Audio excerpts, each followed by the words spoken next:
struggle with what to talk about. We can talk about eruption forecasting or volcano monitoring, but those kind of seemed dry for an evening like tonight. So I thought, why not science communication? It's really something that's dominated my thinking and a lot of what I've been doing for the last couple of years. And I think it's something that's broadly interesting to most of us. But please don't mistake me for an expert science communicator. There are several people in this room that's their job. They do it extremely well. What I'd like to do instead is bring a bit of my personal perspective and how I've tried to solve some of the problems with science communication that I've encountered over the last few years. And I'd like to acknowledge up front some of the great people that I get to work with, especially at the Cascades Volcano Observatory and in the USGS Volcano Science Center, including people like Wendy Stovall and Liz Westby at the Cascades Observatory and Jessica Ball at the California Volcano Observatory at Moffett Field. So I hope to talk a little bit about the way we do science communication and maybe some new strategies, because I think we all have really amazing stories that we can share. Based on the work we do, earthquakes, volcanoes, landslides, all kind of that really interesting dynamic active tectonic processes, we have stories that are worth sharing. You probably know this story, right? This is one of the ghost forests on the coast of Washington. So this was a living forest, and then in 1700, during the last great Cascadia earthquake, the ground subsided, the forest went below sea level, salt water inundated, killed off the trees, sediment rushed in and sort of buried everything, and here we are 319 years later, this ghost forest is still standing. That's incredibly interesting. That's also incredibly important. We have to find ways to communicate this information to the public so that they can better prepare for the next event. That subduction zone is still there offshore, and it will rupture again someday. So we need to make sure we get this information to the public so that they're prepared for the next time something like this happens. But how do we best convey information to a public that's increasingly bombarded with contradictory information? And how is it that we survive in a time when scientific expertise is sometimes even seen as a negative? So that's what I'd like to do tonight, is give you a bit of my personal experience in this sort of realm. I'd like to start out by talking about sort of my evolution in science communication, and then I'll go through some of the practices that the USGS Volcano Science Center has adopted recently in the science communication game, and some of the things that I've learned, especially dealing with crises in Hawaii and the persistent crisis that is Yellowstone. And then finally I'll stop with sort of a call to action about things that we can do as a community that hopefully will further our science communication goals as a whole. So Wes sort of gave the rundown of my career. This is where it started for me. In 2002 at the Cascades Volcano Observatory, I was hired to basically do INSAR in the Cascades. It was a great experience. I didn't have to do much in the way of communication, though. It was sort of a standard communication gig in that I would occasionally go and give a talk at a school or at an open house or something like that. Well, that all changed in September of 2004 when Mount St. Helens woke up. And then all of a sudden I found that I was walking into the CVO office at 6 in the morning, getting ready to go out in the field, and there were already a number of media vans that were set up and people waiting in our lobby to talk to scientists. And so suddenly I had this opportunity to directly engage with the media, with newspapers, with radio, with television. It got more intense once the eruption really started to ramp up, and I remember distinctly on October 1st of 2004. That was the first big explosion. Well, big. It's pretty small. It was the first explosion, period, from Mount St. Helens in that eruption. And Carolyn Dreger, who was coordinating the media response at that time, basically came into my office after that explosion, and she handed me a list of phone numbers to call and said, these are reporters from various agencies around the country. They want to talk to someone. Call them. And so that was really my baptism into this field of communication, science communication. And I took a lot of inspiration by looking at the people around me. The people at CVO had been through this rodeo before in the 80s, when St. Helens was, of course, building a dome through the 6 years of 80 to 86.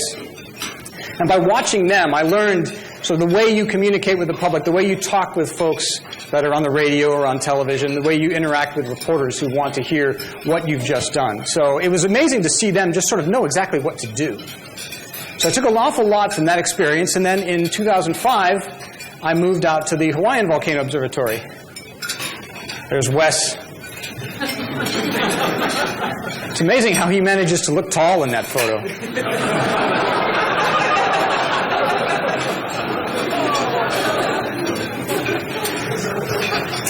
It was a different style of science communication in Hawaii. We did have plenty of crises, of course, but in the early years that I was there, the dominant way that we were communicating people was through documentaries. We had filmmakers coming through constantly. They wanted to talk about volcanic eruptions, Hawaii, monitoring volcanoes, and I didn't realize that I just put up a slide of myself sitting next to a GPS receiver again. It's maybe not as accidental as it, anyway. So we spent a lot of our time talking to people that were filming documentaries. So it was a difference. It wasn't as immediate. It wasn't as, get information out as quickly as possible. It was odd that there were lots of takes, apparently, and filmmakers wanted this and that. So we learned a lot more. I had a different experience in my first years at HVO with this style of communication, and HVO does something as well that I think is really quite neat. It's really quite unique in the program. That's something called Volcano Watch. This is where a different HVO scientist every week writes a newspaper article about anything they want. It could be about a historical Kilauea eruption. It could be about recent activity or recent research. It appears online, and then it goes to the local newspapers. This was started in 1991 by Dave Clegg, who was the scientist in charge at that time, and has continued up until today. And this really struck me as a wonderful way to reach out directly to the public. You can write about anything you want, something that really interests you, and you push it out to the public. Rather than having to respond to questions from the media or from a documentary filmmaker, you actually have a platform. And I really like this idea as a way of getting some information out to people, to a hungry public. I mean, Hawaiian volcanoes, who doesn't want to hear about that? So this struck me as a really neat idea and really unique to HVO. The big event of my time at HVO was the 2014-2015 Pahoa lava flow crisis. So starting in June of 2014, a lava flow began moving down. Instead of down into the ocean, it started moving along the East Rift Zone, advancing on the town of Pahoa. To prepare for this, we began going into the communities of the lower East Rift Zone and giving public presentations, talking about what was happening, talking about how the volcano worked. And it culminated right as the lava flow was moving on this town of Pahoa with these weekly meetings.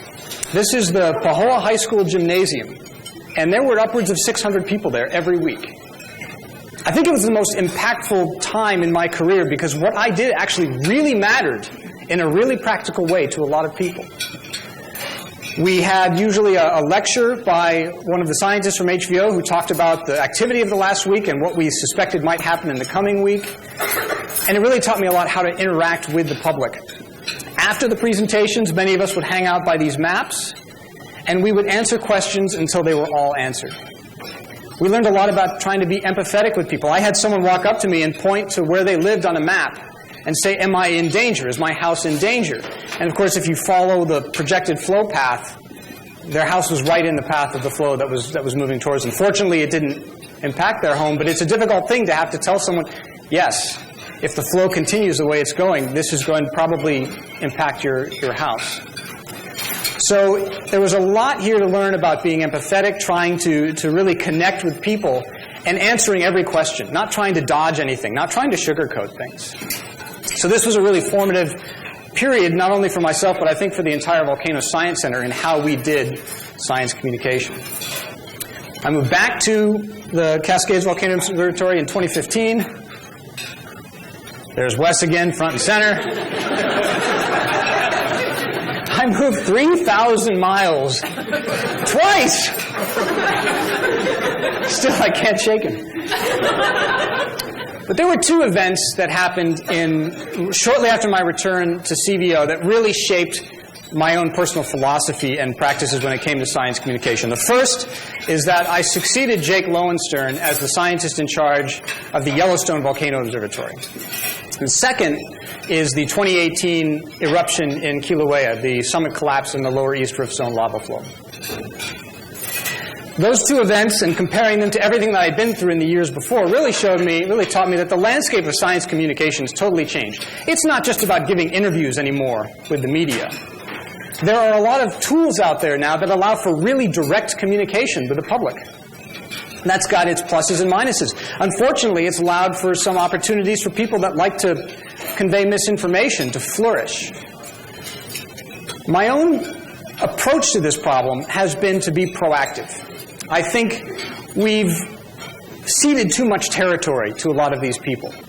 So rather than let them convey their misinformation or let people flail in this environment where anyone can be an expert, we need to get out there and put information in the public domain so that people can know that they can come to us for information about volcanoes, earthquakes, landslides, whatever might be on their mind.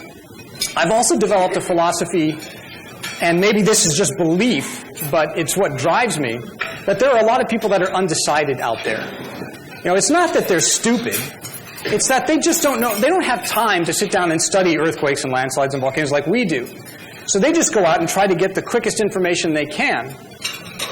If we're not out there providing some of the information, they're just going to go to the most obvious source, and it may not be a very good one. So in some ways, when I'm trying to do a job of science communication, whether it's through things social media or on the web or when I'm talking to a regular media person, I'm thinking about those people out there that just want information. They don't know where to go. And if we're not out there telling our stories, we're ceding that terrain to other people. We're letting other people tell our stories for us. And frankly, who's better to tell your story than you? So that's driven a lot of my approach to how we should be doing science communication. All right, so Yellowstone was the first big challenge for me. As I began starting the job, I spent a lot of time studying how people were getting information about Yellowstone, where the questions were. And I felt like we were constantly in response mode. A rumor would start somewhere, and then we had to sort of swat it down. Oh, bison are running out of the park. No, no, no. Roads are melting. No, whack-a-mole, right? That wasn't the way I wanted to be doing business. I wanted to be putting information out there. I wanted to be the source of information in Yellowstone, not just trying to tell everyone that, no, this isn't true, that isn't true. I wanted to put out interesting things. So we started something new at YVO. Based on the Volcano Watch model, we did something very similar for Yellowstone. We called it Yellowstone Caldera Chronicles. I can't take credit for the name. That was actually Jake Lowenstern. We do this just like Volcano Watch. We release it every Monday morning. It's published on the web. It's public domain, so anyone can get it. In fact, several newspapers that are local to the Yellowstone area have realized that they can come to our website Monday, download the text, download the figures, and just print it in the newspaper. Hey, great. We also publicize it on social media. So we try to give it a really broad appeal to people, try to push it out to as many folks as we can. What I like about this is that we can say whatever we want. The writing responsibility rotates among people that have some responsibility with YVO or that participate in the YVO consortium, and you can write about whatever you like. History of Yellowstone exploration, or new science that you've just published, or maybe an earthquake swarm that you want people to know about. Better that we put that information out than they try to, people pick it up from some other source that's not quite so reliable. Now, of course, this has blown up in some spectacular ways. And now is the point where I get to show some Jay Leno-like headlines from Yellowstone. This is one that just came out a few months ago, I think. It was by a colleague in USGS California Volcano Observatory named Mark Stelton. And he wrote about how we can use the radioactive decay of certain elements to date zircon crystals and get an age of the magma chamber. Certain news outlets have realized that they can come to our website and get a free meal if they repackage it into a more interesting, shall we say, way. So the headline that came out of this one was, "Scorching Magma Chamber is Radioactive, USGS Scientists Reveal."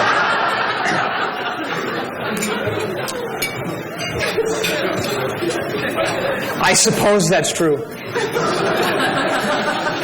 But this happens quite commonly with a lot of the information we put out.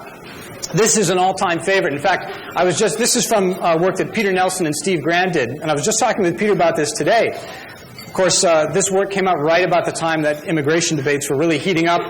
Now we have a magma plume running all the way from Mexico. This is based on their work, tomography work, that indicated that found a low-velocity anomaly that extended from Yellowstone down to the Coromandel boundary, about the location on the Coromandel boundary beneath Mexico. But someone must have just typed in volcanic plume into Google. Oh, it's a plume of ash. And so if you read the article, it says an underwater fountain of magma has been found beneath Yellowstone. Researchers found that a column of hot volcanic ash, known as a magma plume, is beneath the volcano. And I wish I could say this is the only article that was like this. There were several that appeared to feed off each other. They all typed volcanic plume into Google, and we all got the same. But there was this underwater fountain of ash. Anyway, Peter said that he had a fun time responding to these sorts of things for several weeks. This one came out just the other day.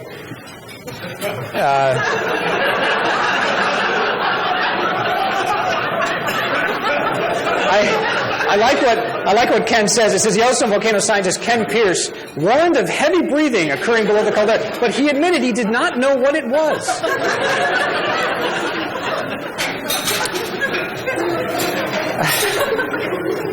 Now finally, this one seems fairly innocent. You know, here's what happened the last time Yellowstone erupted. You got to read through the article a little bit. This second paragraph here. Researchers at Arizona State University analyzed fossilized ash and found minerals inside. What do you know? From that, they believe the supervolcano woke up 2 minutes after fresh magma flowed into the reservoir, according to National Geographic. 2 minutes. Where did this come from? And you can imagine what gets sparked from this is then people start saying, wait a minute, Yellowstone can obviously wake up a lot sooner than we think it could. There might be just 2 minutes of warning before there's a super eruption. So I don't know where a lot of this stuff comes from, but I have some ideas. And later on in the presentation, I'll give you some thoughts on how this evolution actually worked. Oh, this is great. This is one of my favorites. This is just a few days ago. I saw this headline come across my feed. Yellowstone volcano, how Texas City was evacuated. Texas? And then you start reading the article, and it says, the city of Ennis, Texas was evacuated in the middle of the night after a warning was sent by a local in Yellowstone National Park in 1959. Ennis, Texas? I know that there's an Ennis, Montana. And in fact, yes, Ennis, Montana, after the big Hebgen Lake earthquake in 1959, there was a warning. There was a worry that there might be a flood. Well, but how did they get Texas out of this? So I Googled just Ennis, and you get Ennis, Texas. It's a small city in sort of east central Texas. I suspect it's a bit more famous than Ennis, Montana, because it's also home to the National Polka Festival.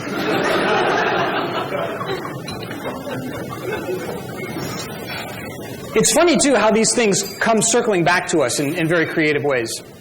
This was a Caldera Chronicle that came out earlier this year. Fascinating story. There's a thermal remote sensing specialist in Flagstaff named Greg Vaughn. And in looking at Landsat thermal data of Yellowstone, he discovered a new thermal area. And further exploring this thermal area showed it literally grew out of healthy forest over the last 20 years.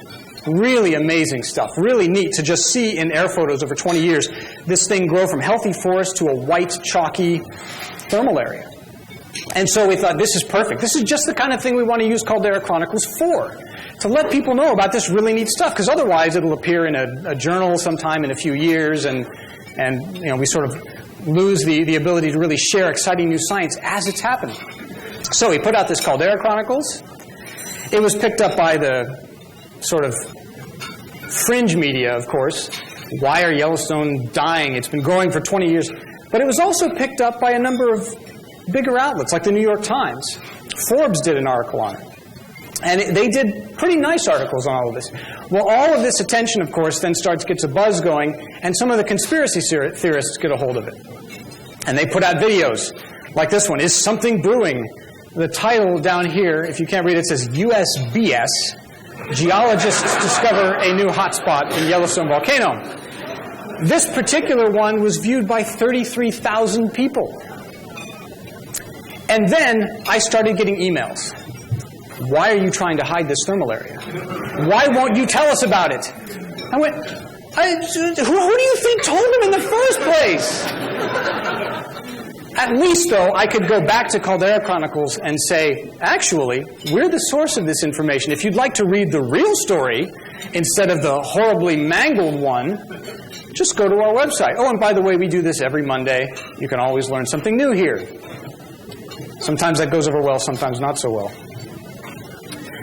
But this idea of videos got me thinking that people love videos. I'm not a huge fan of them myself, but I'm trying not to impose my own views on the folks that may want to know something about Yellowstone or anything really. People seem to like these short videos. And we weren't really producing anything in that realm.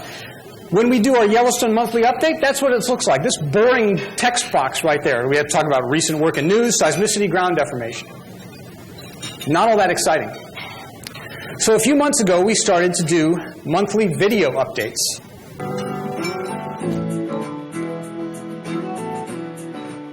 Hi, everybody. I'm Mike Poland, the scientist in charge of the Yellowstone Volcano Observatory, and I'm coming to you today from the Upper Geyser Basin in Yellowstone National Park with the activity update for October of 2019.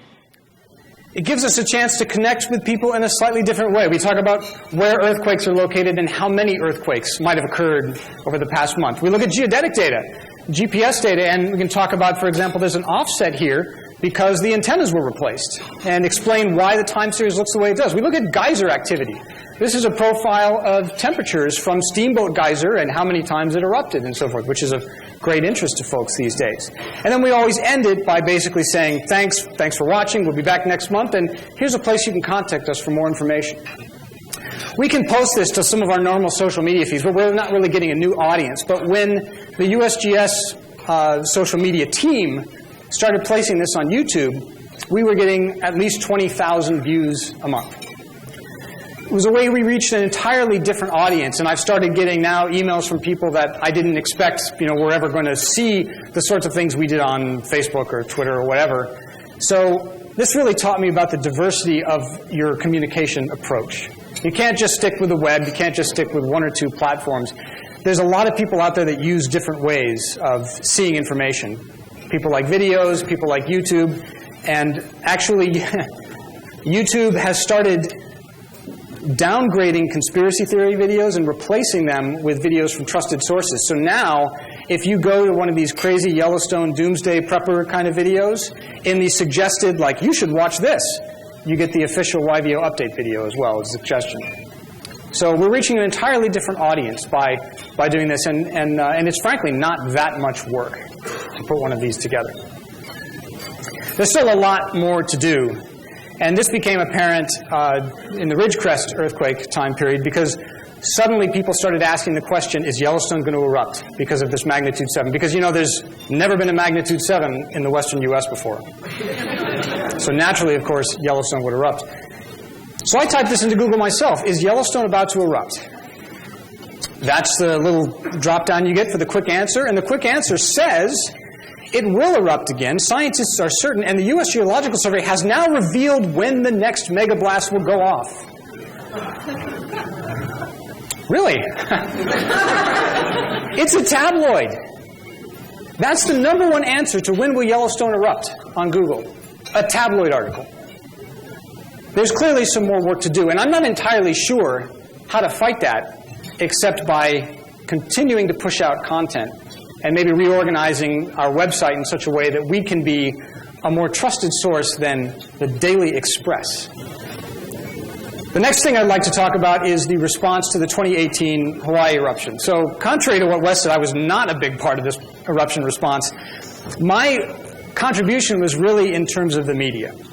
And I did two things. One was because I was not in Hawaii. I was not having to deal with the massive pressures of actually responding to the eruption. But I had recently been a staff member there, so I had some knowledge about the way Hawaiian volcanoes worked. I was designated one of these people that could handle media calls, because HVO was overwhelmed. They were handling some local media, but I ended up getting a lot of the national and international media calls. So I did sort of the traditional interviews with news agencies and newspapers and radio and so forth.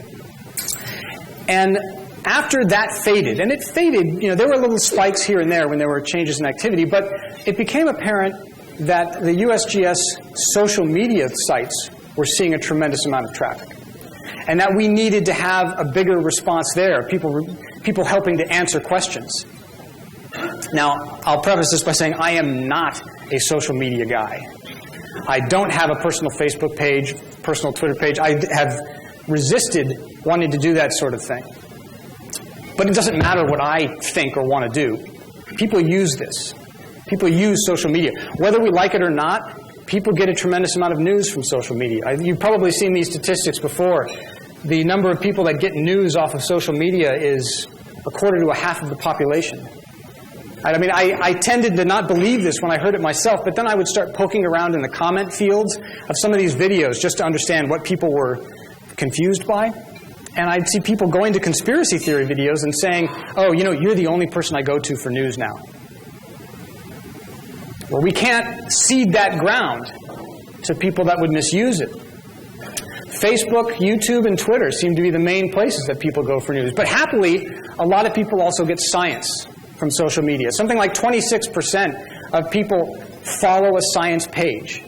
And the science content is pretty good. Something like 30% of all posts are about new science. So this is a way we can actually get out some really neat information to a public that clearly wants to see our results. So as much as I might have a slight distaste for social media, because it's funny, we were at Wendy Bohan and Beth Bartel did an SIG on social media the other day, and they showed the demographics for the various types of platforms, and I realized I'm sort of off the deep end of all of those demographics, which might explain my reluctance to really adopt this.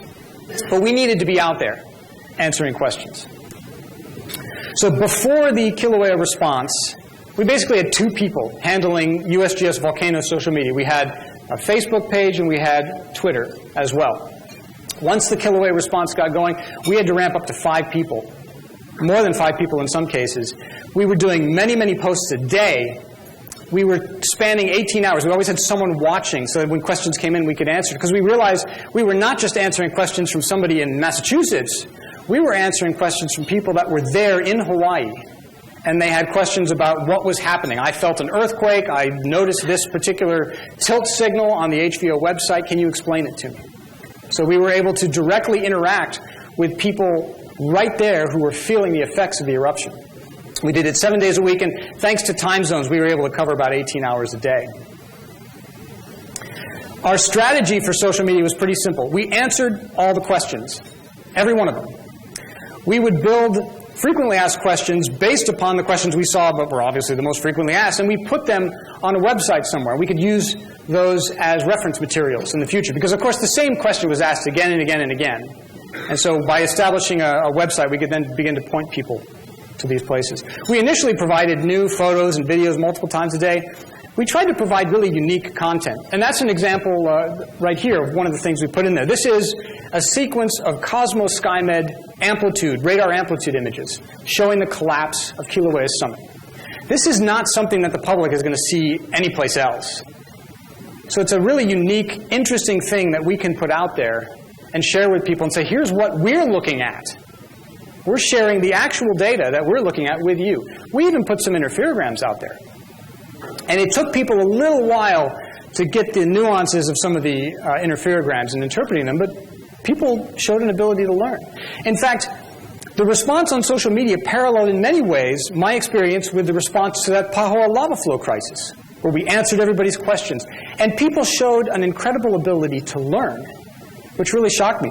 In the Pahoa response, after a few meetings, people started to come up to me or come up to other scientists and say, you know, I noticed that the summit was deflating based on the tilt records the other day that you have on the website, and that normally means that the magma supply is a little bit down, and it might choke off the flow that's going to the East Rift Zone. So we expect, you know, will it be like last time where the lava flow advance rates probably slowed down a bit? Sure. The same thing happened with the social media response. People picked these things up. Pretty soon people were able to interpret interferograms and share that information with others that was online. So it was a real opportunity to have these teachable moments, and you could feel the community becoming more knowledgeable about how Hawaiian volcanoes worked. We were also able to address misinformation head-on in this approach. We were not ceding that ground to people that would use it to spread misinformation. I like this one. Nobody is talking about this, the Helena slump. If a video ever starts out, nobody is talking about this, you know that everyone is talking about that. This was one of the most common questions, the most common misconceptions. And so after answering this several times, we were able to put together a nice FAQ on the website and point people to that. And we answered it so many times that many of our followers got to the point that it was, when that question showed up, they would jump in and answer it for us. This was an interesting one. This is the thermal camera at the summit of Mauna Loa. And there were several people that started posting, uh-oh, something's happening at Mauna Loa, apparently without looking at the temperature scale right there. Basically, this is barely above freezing. Another opportunity to correct a misconception and a teachable moment, perhaps. And in fact, the main person in Hawaii that was spreading this actually wrote back to us and apologized and said, thank you, I'm glad that I've learned this now. We were also able to respond to questions about some of the things that happened during the eruption. So, for example, there was so much seismicity that some of it was getting mislocated, and people were getting confused because they'd look at the seismic map and an earthquake would move.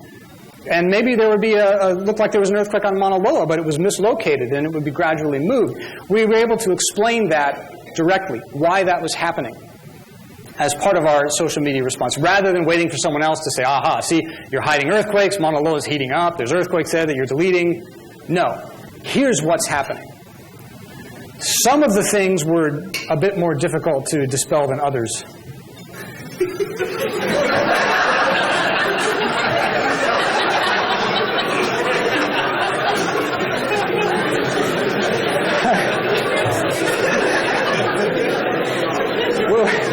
Whenever I see this headline, I think, how many people did this pass through? And it still wasn't like, it was like, yeah, good headline.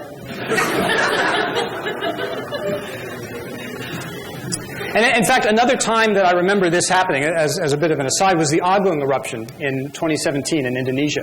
There were a number of people that started posting interferograms of Agung when the seismic crisis really got going. Agung is a tall, tropical volcano, and guess what? There were a lot of fringes around it. People that didn't understand that were interpreting it as inflation. But many of the community members, in fact, some people in this room, jumped right into these conversations and said, no, that's atmosphere. So that's another way that we can use these social media. These things are going to be out there. We can directly head off that misinformation by being part of that conversation. So the benefits of this approach, we built a lot of trust with the community, and we were able to directly communicate with the impacted community. We also developed a long-term following. This is a plot of the Facebook likes we got over time and our Twitter followers over time. And there are some of the main events of the Hawaii response. That right there is when everything really started going with the magnitude 6.9 earthquake. Those people are still with us. So we grew our following by a tremendous amount. And those people still get all of the information that we're putting out there. We turned followers into advocates as well. They were answering questions. They realized the information that we were putting out was good, and they were directing their friends to us as well. And it was really great seeing longtime followers start to answer those questions for us, or even refer to things. Oh, well, the Helena slump. Well, there's a lot of information about that on the HVO website. Here's the link. Oh, great. Guess I don't have to worry about that now. So based on these experiences with Yellowstone and with the Kilauea response, I've developed sort of some rules of thumb and some things that I've started to think very heavily about when I design kind of communication strategies now, especially for YVO. So I have a couple of things I'd like to share in terms of things that you might want to think about if you're going to dive into even more science communication than I know you already do. So the first lesson I learned is that the game of telephone is real. Now for Operation Strike Make Go Longer. I heard Skinner say the teachers will crack any minute. Skinner said the teachers will crack any minute. Purple monkey dishwasher. What? You know why that's funny? Because it's true. That's exactly what happens. That story that you might have, that the Caldera Chronicles that we put out about the thermal area, by the time it comes back around to you, it isn't the same thing that you put out. There's a wonderful example of this that happened literally right as I was starting my tenure with YVO. There was work by a geologist down at ASU named Christy Till. She was studying the potential timescales of magmatic rejuvenation before big explosions at Yellowstone. And they presented this work at the IAVSE conference in 2017 here in Portland. And the New York Times happened to be there, and they picked up on this, and they, oh, this is really interesting. So over a few months, they put together a really interesting story about Yellowstone and about Christie's research and her student, Hannah Shamluth. So I was actually driving to Yellowstone to do a gravity survey, and I got to my field station and checked my email, and Christie had sent me an email saying, just want to let you know, tonight there's this New York Times article coming out. And, you know, it'll be interesting to see what sort of buzz it generates, but, you know, there you go. So, okay, well, this will be fun. I drove into Yellowstone the next morning to do my field work. Yellowstone does not have great cell coverage. A few places do. On my way back out, I happened to be passing through the Old Faithful area, which has great cell coverage, and my phone beeped, and it was one of those, you know, sort of news alerts. I looked down and it said, "News alert, Yellowstone to erupt by 2030. What happened there? Here's what happened. In the course of 24 hours, we went from this story by the New York Times to, you know, Newsweek picks it up. When will Yellowstone erupt? It could rumble to life faster than we thought. Nasty surprise, only decades to prepare for an eruption. Now the headline here doesn't look so bad, but if you read down in here, it says, the findings are changing the timetable for a potential eruption from thousands of years to as early as the 2030s. And now we're talking about, does an eruption loom? ASU geologist questions when Yellowstone volcano will erupt. This happened in 24 hours. And I was completely out of cell range. Phew, thank goodness. Someone else had to deal with the particular fallout from this one. But one of the things I really appreciate that Christie did is she was so appalled by the misinformation that was out. Based on her research, she set up a website to say Yellowstone fact versus fiction. And she said, in one of her earliest parts of this, she says, a lot of our work on Yellowstone has been misconstrued. And so here's where you can come for the facts. And I still refer to this website all the time. When people come to me and say, but I heard Yellowstone was going to wake up within just a decade or so. I can say, no, and don't take my word for it. You don't trust me? I work for the government. I get it. Go to the person that did the work.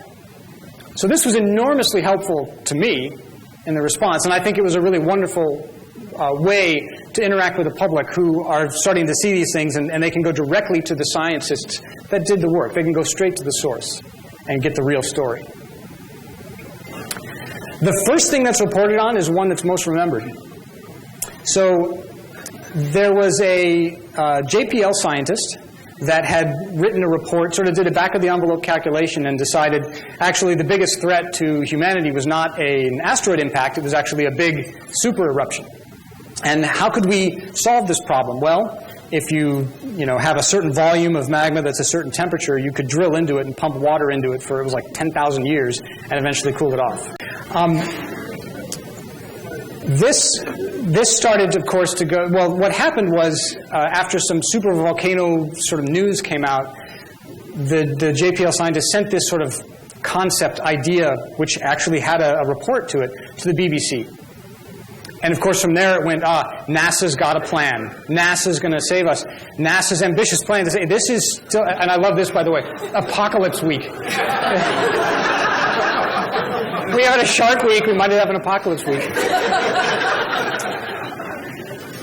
Now, this was never a plan. It was sort of like a cocktail napkin calculation that was put into a report that then JPL put on their website. They were sort of forced to because the word of this report was out there. But it was never a plan. But I still get emails from people saying, we know NASA is there. They're ready to drill. This is not what was that movie with Bruce Willis? Armageddon, yeah, Armageddon in reverse or something. It's not. But people believe it because they heard it. And that first thing is what they seem to remember. And as a bit of an aside, I'll just wonder, oftentimes we see reporters at places like AGU and SSA and GSA, and they're asking us questions, and we'll tell them all the neat research we're doing. Well, that tends to be unreviewed research. And what if we're wrong about something? Not that I've ever presented something at a meeting and then when I wrote the paper went, oops. But there's an interesting question here about talking to the public about research that might not be reviewed. I mean, this report would not have survived much review. But there it is, and to many people now this is a fact. Know your audience. I learned this one the hard way just a few months ago. So this is the seismic record from a seismometer in the museum building at Norris, the geyser basin in Yellowstone. The time is in UTC, but basically this timeline right there is during the day. It's in the museum building. People are walking around. That's people walking. So I did a video in which I pointed to that big signal right there, that fat signal in the middle is actually Steamboat Geyser erupting. Oh, and by the way, the stuff at the top and the bottom, that's the night before and the morning of, that's people walking around. The problem is, there are some well-known purveyors of misinformation about Yellowstone, and they have drilled into people that seismometers don't record people. They don't record people walking around. They're buried too deep. It doesn't matter that that's incorrect. That's reality for a lot of people. And within the first 30 seconds of my video, I said, oh yeah, well I casually was like, yeah, that's people walking around, but this is the need signal right here. And I sort of looked at some of the comments that were posted on some of these videos, and I realized that I lost a huge number of people right at the very beginning. Now, I knew that people would question that this was people walking around. It doesn't matter that that's what it actually is. I knew people would question it, and I still went with it. And I think because of that, the audience, no one got past the opening. Not no one. A lot of people did. But a huge number of people that I was hoping to reach, that were tied into these conspiracy theory videos, never made it past the opening because they knew I lied right from the get-go. If I had thought about it a little bit, I did know my audience. I didn't respect that. Don't assume anything about people that might be asking questions. I am one of those people that looks on Twitter for the hashtag Yellowstone. And if you say something incorrect, I'm going to call you on it. This particular person right here said, watch, scientists at the Yellowstone Volcano Observatory are worried after earthquake activity on YouTube. Nice to stay informed. I don't like seeing this because you're sort of putting words in my mouth. I'm not worried. And I don't know where this video came from. And so I thought, how am I going to reply to this? Well, my initial response would want to be like snarky. Hey, actually, I know something about YVO and I'm not worried, but I'm a little worried about you. That's not productive, right? And so instead I took a deep breath. This video is misleading. YVO scientists are not at all worried. Activity is normal. Check out the latest monthly update, and here's a link to it. Person responded, thank you. I'll be more diligent in the future so as not to spread unfounded information. Appreciate the science is who you are. Whoa! I'm glad I wasn't a jerk when I responded to him initially. So I've had enough interactions like this that I'm never going to assume anything about the people that are asking questions. Most of them just don't know any better. They see information about Yellowstone, okay, sure, why not? They're not as tied into it as maybe we might be. So don't assume anything. Don't assume that people are trying to be evil. Some of them are, but not everyone is. There are, of course, a few very well-known sources of misinformation. There's some very famous ones in the earthquake business. My experience with this is don't try to take them on directly because it's a black hole. You will basically get buried under an avalanche of their avid followers. We had a bit of experience with this where somebody who didn't know that a certain person was well known for being an earthquake predictor and basically tweeted out from our account, no one can predict earthquakes. And we were buried by comments talking about how we were untrustworthy and lied and so forth. And that can be very confusing to the people that are coming to us for real information. So I don't find that to be a particularly winnable game. It's a fight I want to have badly, but it's not one that I think we can do particularly well on. Instead, I'd like to sort of pick away at the people that tend to follow those folks. Since we're going to be providing real information, we're going to be providing actual good science. And I think ultimately that wins the day. That may be naive, but I have to believe that in order to do this day in and day out. Be human. Be funny. Be empathetic. If you make a mistake, apologize for it. This is a classic one from the early days of the Hawaii eruption. Someone asked, is it safe to roast marshmallows over volcanic vents? Well, Jessica Ball responded saying, we're going to have to say no, it's not safe, please don't try. And if the event is emitting SO2, they would taste bad. And if you add sulfuric acid to sugar, you get a spectacular reaction. This went viral. It was picked up all over the place. I mean, for heaven's sake, The Hill did an article about this. I think we attracted a whole bunch of followers based on this alone. We are human, right? We're not robots, and people tend to see scientists that way anyway. So be human. Let your sense of humor show through, right? I mean, this was during a crisis even. But we still found a way to at least show a little bit of humanity. This was a fun one. During the crisis in Kilauea, in the Washington Emergency Management Division sponsored a Reddit Ask Me Anything. And so a bunch of us from CVO all sat down together in the same room or in our offices, and we started just answering questions from Reddit users. I'd never done this before, but they just start asking questions. And you sort of split on and say, I'll take this one, I'll take that one. You start answering these questions as fast as they're coming in. One of the questions said, what's the most dangerous volcano? What's the biggest potential for a large eruption? And so Wes answered this one, and he said, the National Volcano Warning System assigns threat rankings of all the United States volcanoes. Kilauea has the highest threat. If you're keeping track, Mount St. Helens is second, and Yellowstone is 21. Wah-wah. Now, I, of course, can see this, and I'm not going to let this go. So I responded, seriously, Wes, as the SIC of the Yellowstone Volcano Observatory, I have to say that my volcano could beat a Bureau volcano with one magma chamber tied behind its back.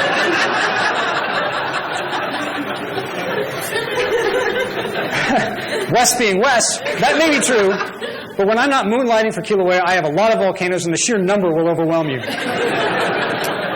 At this point, another user, a Reddit user, jumped in and said, you guys are definitely the most entertaining science AMA people I've ever read. To which Liz Westby, who is one of our CVO colleagues, jumped in and said, don't encourage them.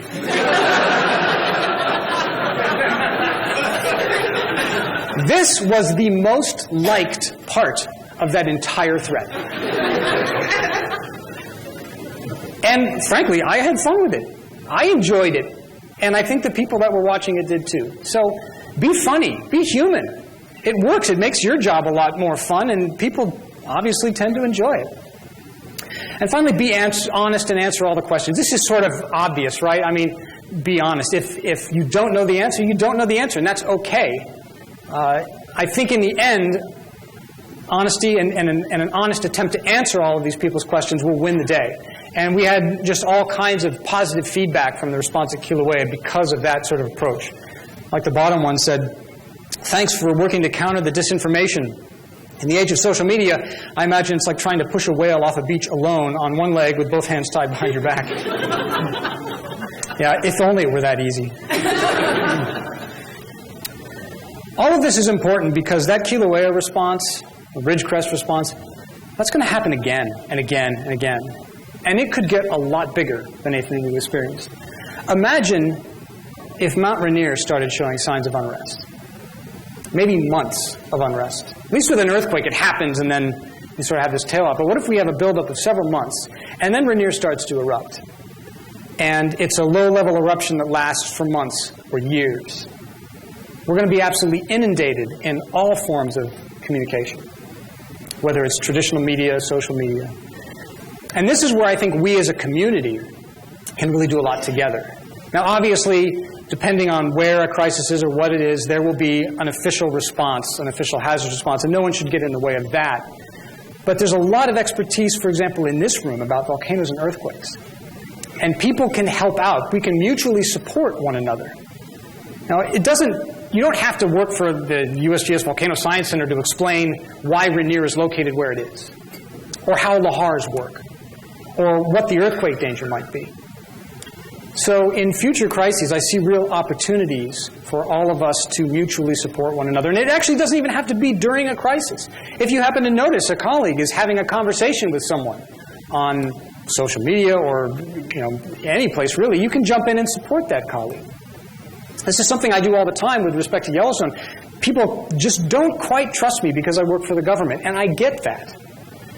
So I say, look, if you don't believe me, why don't you go to your local university and ask one of the professors there, a geology professor there? I'm pretty confident they're going to tell you the same thing I am.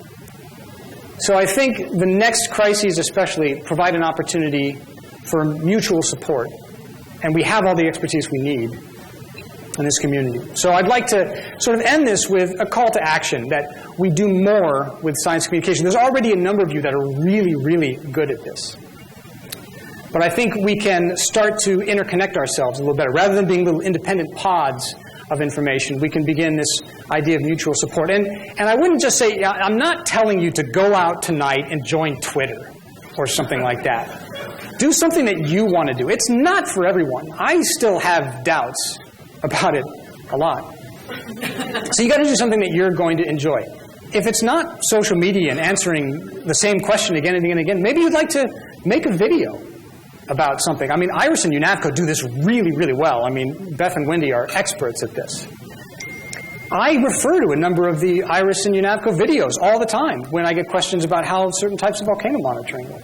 So make a video. Put out some neat information about something your lab might be doing in terms of new research. Write an article for the newspaper. There's all kinds of different ways that you can get into the science communication game. So find something that you like and do it, and remember to support your colleagues. Now, this is not going to be without its challenges. I think we're starting from behind in many cases. Some of these folks that like to put out earthquake predictions and so forth have been doing this for a long time. So we've spotted them a big head start. And so it's going to take a lot of effort to catch up to them and overtake them and win the day. But staying on top of this takes an awful lot of time. It can really take as much time as you want to put into it, but I find that it sort of consumes me because I sort of feel like, no, you don't get to say that about Yellowstone. I'm going to answer it. And so it can become a bit obsessive. And, you know, if you try to do a lot of different things, you can find yourself spending a lot of time doing this. So you do need to maybe have a bit of reality check and put the brakes on from time to time. And I think it is true that some people can view scientists as elites. I mean, we come to these meetings, we talk in like funny words like pseudo-tachyllite and things like that. It can be difficult to understand. If you just feel an earthquake or see a volcanic eruption, and then you see someone online who's speaking your language, you know, maybe they're saying something that's completely untrue, but you may trust them just because they're speaking your language. So I think if we don't learn to connect with the public, we're going to be like a broken subducting slab. We're going to pull away from the rest of the world and just sort of descend into irrelevance.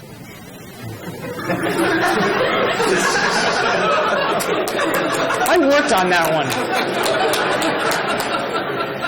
But I think we also have a tremendous number of advantages. In this room, we've got incredible expertise.